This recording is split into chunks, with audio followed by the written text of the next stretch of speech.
Mga kahuwan, panoorin ang video na ito upang alamin ang pinaka-latest na balita tungkol sa lagay ng panahon at bagyo update today. Narito ang ating pinakahuling satellite image kung saan meron tayong dalawang minomonitor na low pressure area. Itong una na nasa loob ng ating Philippine Area of Responsibility, ito yung si dating Kaloy. Kagabi, ng alas 8 nalusaw or humina na nga itong si Kaloy at naging isa na lamang low pressure area. Kanina alas 3 ng madaling araw, huli itong namataan sa layong 690 kilometers silangan ng Katarman, Northern Samar. Etong low pressure area na ito, hindi naman nagkakaroon ng direktang epekto sa kahit na anong parte ng ating bansa at hindi na nga natin inaasahan na muli pang magde-develop into a tropical cyclone.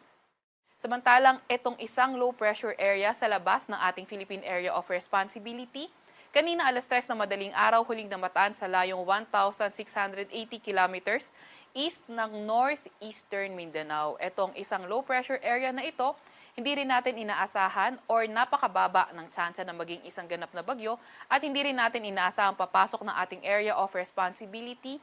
Hindi rin natin inaasahang magkakaroon ng direktang epekto sa kahit na anong parte ng ating bansa.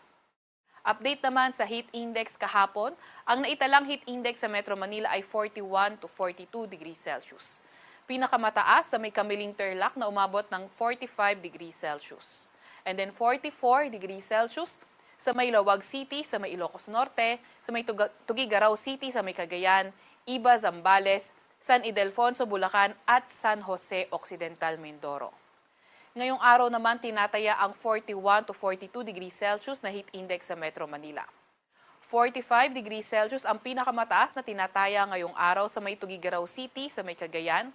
44 degrees Celsius naman sa may Esiague, Isabela.